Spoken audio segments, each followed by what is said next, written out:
नौशर फिरोज़ मामा खे ख़बर ॾींदा हलूं। ज़ुल्फ़कार अली ट्रगर जी रिपोर्ट मुताबिक़ नौशर फिरोज़ डिप्टी कमिश्नर मोहम्मद अरसलान सलीम मुख्तियार कार आफ़ीस नौशर फिरोज़ सिविल अस्पताल नौशर फिरोज़ सब रजिस्ट्रार आफ़ीस ऐं पटीडन रोड जो दौरो कयो।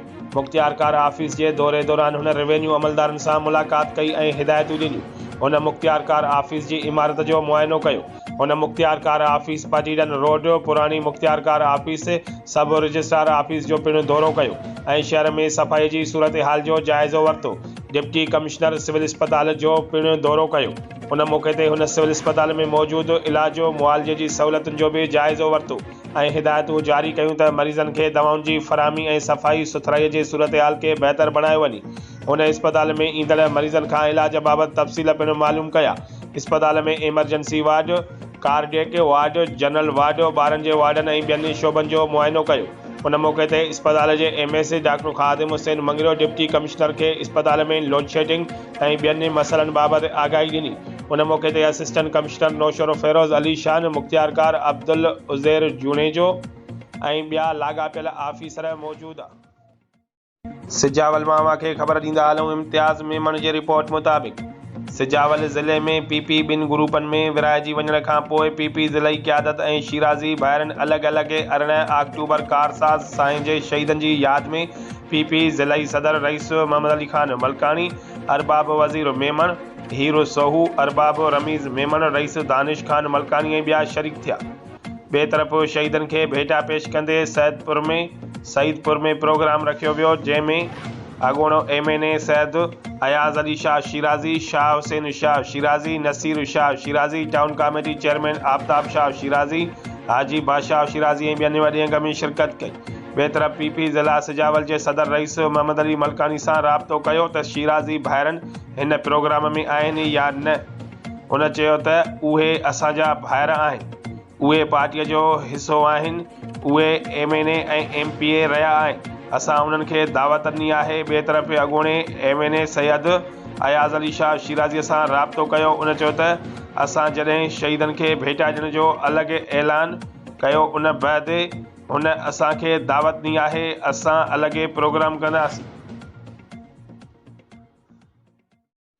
झिरक मामा खे ख़बर ॾींदा हलूं। लखा ॾिनो झिरकाई जी रिपोर्ट मुताबिक़ कोहिस्तानी पट्टी जी ज़मीन ते थींदड़ गैरकानूनी कब्ज़ा तोड़े वालारू ख़त्म न थी सघियूं ऐं नई जाली ठहंदड़ कागज़नि खे को बुझो अची सघियो, जंहिं करे कोहिस्तान वासी सख़्त परेशान आहिनि। उन सिलसिले में ॻोठ कल्लू खोहर जे रहवासी मुतासिर कोहिस्तान वासी बसरुद्दीन वलद यामीन पालारी ऐं नसीर अहमद वलद महमद शरीफ़ पालारी मकली पहुची संदत कोहिस्तानी ज़मीन ते थींदड़ कब्ज़े वालारनि तोड़े जाली कागज़नि जे आधार ते बाअसर कब्ज़ागीरनि पारां संदन ज़मीन ते थींदड़ कब्ज़नि ख़िलाफ़ दाहींदे इल्ज़ाम हणंदे चयो आहे त मटके खान पालारीअ जे पोटे बसरुद्दीन पालारीअ जी संदसि ॾाॾे वारी सर्वे ज़मीन नंबर 451 ते कल्लू खोहर तपो कल्लू खोहर में 50 पैसा हिसे मूजिबि संदसि हिसे जी ज़मीन एराज़ी 15 एकड़ 15 घंटा आहे, जॾहिं त नसीर अहमद पालारीअ जे पर ॾाॾे दरियाखानो वलद हारून पालारीअ जी सर्वे ज़मीन सर्वे नंबर 388 एराज़ी 15 एकड़ 15 घंटा आहे, जंहिं समूरी ज़मीन ते कूड़नि कागज़नि जे आधार ते अब्दुल सत्तार वलद अब्दुल्ला ऐं संदसि वालिद कब्ज़ो करे असांखे बेदख़ल करणु चाहिनि था। ख़बरुनि अपडेट जे सिलसिले खे अॻिते वधाईंदे ख़बर शामिल कयूं पिया सकरन खां।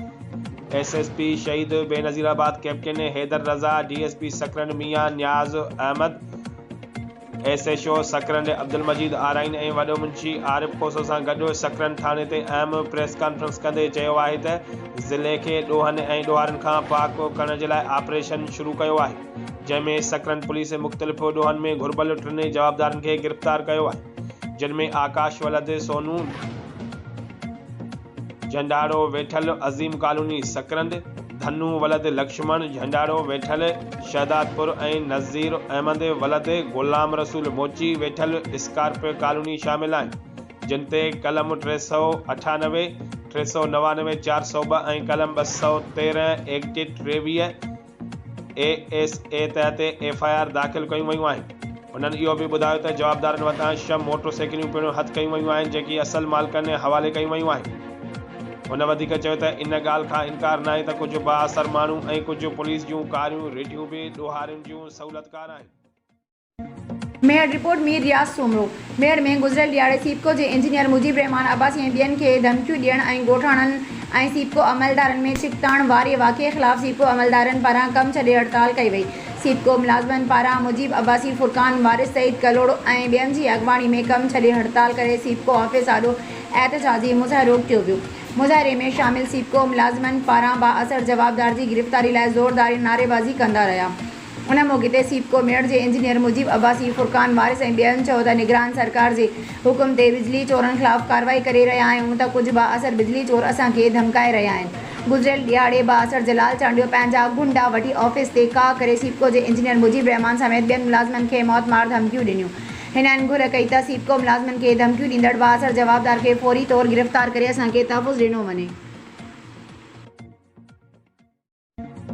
नाज़रीन, मटियारी मां अव्हांखे ब्रेकिंग न्यूज़ ॾींदा हलूं। ग़ुलाम फारूक शाह जी रिपोर्ट मुताबिक़ खेबरानी थाणे जे हद में कचे वारे ज़मीन ते हलंदड़ कब्ज़ा माफ़िया तकरार समन ऐं खोसनि जी फायरिंग जी ॾे वठ में कुझु हफ़्ता पहिरीं समन जी धुर जो हारी फिदा हुसैन माशी खे गोली लॻण सबबि फ़ौत थी वियो हो। जॾहिं हिकु दफ़ो ॿीहर कचे में ॿिनि धुरनि कब्ज़ा माफ़िया जी फायरिंग जी ॾे वठ में समन जी धुर जो हारी शेर खान कलोड़ो खे पेर में गोली लॻण सबबि सख़्तु ज़ख़्मी थी पियो, जंहिंखे रूरल हेल्थ सेंटर ख़ैबर आंदो वियो। ज़ख़्मीअ खे डॉक्टर जे तरफ़ां ट्रीटमेंट ॾेई हैदराबाद रेफर कयो वियो ऐं पुलिस मूजिबि ऐं होॾां वाक़े वारे हंधि खेबरानी पुलिस पहुची जाइज़ो वरितो पियो वञे। ठुल रिपोर्ट फैज़ सुमरो। ठुल जे ए सेक्शन पुलिस जो अफ़गानी पठाणनि ख़िलाफ़ पकड़ शुरू करे ॾिनी।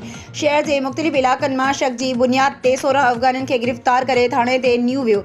राब्ते करण ते ए सेक्शन पुलिस ॿुधायो त 16 ॼणनि खे अफ़गानी हुजण जे शक तहत गिरफ़्तार कयो आहे ऐं जांच जारी आहे। पुलिस चयो त जेके अफ़गानी न निकिता त उन्हनि खे आज़ादु कयो वेंदो। पुलिस जो वधीक चवणु आहे त हिते ग़ैर मुल्की रहंदड़ अफ़गानियुनि खे पकड़े उन्हनि खे हुकूमत मुताबिक़ अफ़गानिस्तान मोकिलियो वेंदो। मेहर मां अव्हांखे ख़बर ॾींदा हलूं। मीर रियाज़ सूमरो जी रिपोर्ट मुताबिक़ मेहर जे ट्यूबवेल फीडर जी मुसलसल बंदिश मुख़्तलिफ़ ॻोठनि ऐं शहरनि में हथरादू लोडशेडिंग ख़िलाफ़ आबादगार इताद जे सॾ ते 19 ॾींहं बि अमजद तुनियो, हबीब हुज़ूरी, हाजी खान मारफानी, सिकंदर सोढर, अब्दुल मजीद ऐं ॿियनि जी अॻवानीअ में सेपको ऑफिस अॻियां एहतजाज जारी रखियो आहे। हुननि चयो त मुसलसल सरापा एहतजाज बणियल आहियूं पर सेपको इंतिज़ामिया जे कन ते जूअं न पई चुरे, ही गूंगा बोड़ा थी विया आहिनि। उन्हनि चयो त सेपको अमलदारनि शहर ऐं आसपास जे इलाइक़े में बिजलीअ जी हथरादू लोडशेडिंग करे ट्यूबवेल फीडर खे मुकमल तौरु बंदि करे छॾियो आहे, जेका सरासर नाइंसाफ़ी आहे। उन्हनि घुर कई त शहर में हथरादू लोडशेडिंग घटाए ट्यूबवेल फीडर हलायो वञे, न त ॿी सूरत में एहतजाज जो सिलसिलो जारी रहंदो।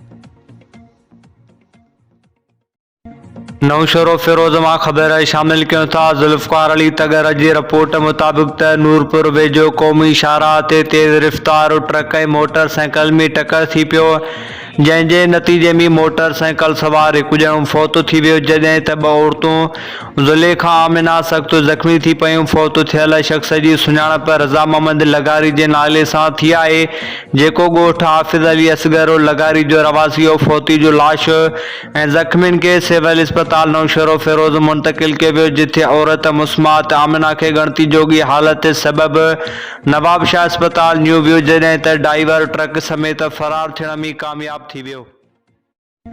मटियारी मां अव्हांखे ख़बर ॾींदा हलूं। ग़ुलाम फारूक शाह जी रिपोर्ट मुताबिक़ Matiari assistant commissioner encroachment force जो अलाइदनो सांड स्टाफ ते शहर में सरकारी ज़मीन ते थियल कब्ज़नि ख़िलाफ़ कोर्ट जे हुकुम ते कार्रवाई। केतिराई घर ड्राइण जा नोटिस ॾिना विया।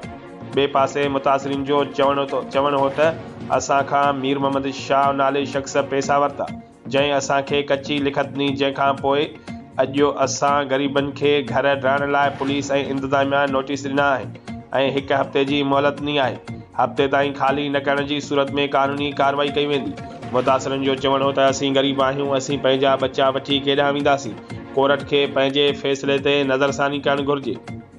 जंहिं असां खां पैसा वरिता आहिनि उन्हीअ जे ख़िलाफ़ कार्रवाई कई वञे ऐं असांखे पैसा वापसि कराया वञनि। हक़ टीवी न्यूज़ रिपोर्टर नौकाफ मरी झंडो मरी। झंडो मरी निगरान हुकूमत अवाम के पेट्रोल 40 रुपया सस्तो करे अवाम के रिलीफ ॾियण जी वॾी कोशिश कई आहे, पर जेकी रोज़मर्रा वापराइण वारियूं शयूं जेकी पेट्रोल 10 रुपये जी इज़ाफ़े थियण जे करे हर रोज़मर्रा जी शयुनि में 40 रुपया इज़ाफ़ो करे छॾींदा हुआ।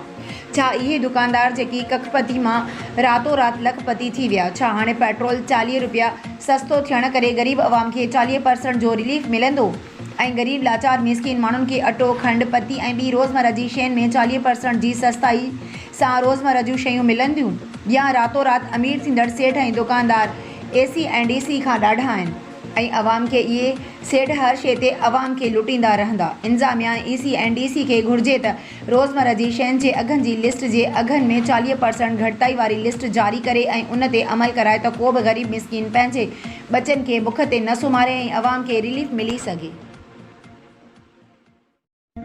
मेहर रिपोर्ट में रियाज़ सोमरो। मेहर जे ॻोठ घाड़े जे रहवासी तारिक अली थेबो, रांझो चांडियो जमील फ़कीर बख्शियल भुट्टो सत्तार सोमरो मंज़ूर झूणे जो अनवर ऐं ॿियनि ज़रिए ज़मीन ते कब्ज़े जी कोशिश जवाबदारनि पारां धमकियूं ॾियण ऐं हमले ख़िलाफ़ एहतजाज कयो वियो। प्रेस कॉन्फ्रेंस कंदे हिननि चयो त बदनाम ज़माना ॾोहारी ऐं कब्ज़ाखोर हुज़ूर बख्श पंवर दी उमीद देरो में वॾेरे ख़ालिद थेबो जी सर्वे नंबर 26 मोरोसी ज़मीन ते ज़बरदस्ती कब्ज़ो करण जी कोशिश करे रहियो आहे। उन खां अॻु हिन असां ते हमिलो बि कयो हो, जंहिंजो केस मेहर थाणे ते दाख़िल थियल आहे, पर पुलिस खेसि गिरफ़्तार न पई करे। हिननि चयो त हुज़ूर बख्श पंवर मशहूर मंशियात फ़रोश ऐं कब्ज़ाखोर आहे। मथस रुगो मेहर थाणे ते मंशियात जा 12 खां वधीक केस दाख़िल आहिनि। हू हाणे कूड़ा ड्रामा करे कूड़ा इल्ज़ाम हणी असांजे ज़रिए ज़मीन ते कब्ज़े जी कोशिश करे रहियो आहे। हू असांखे मौतमार धमकियूं ॾेई रहियो आहे। हिननि घुर कई त असांखे धमकियूं ॾींदड़ मशहूर मंशियात फ़रोश जवाबदार ख़िलाफ़ कार्रवाई करे असांखे कब्ज़ाखोर खां तहफ़ुज़ ॾिनो वञे।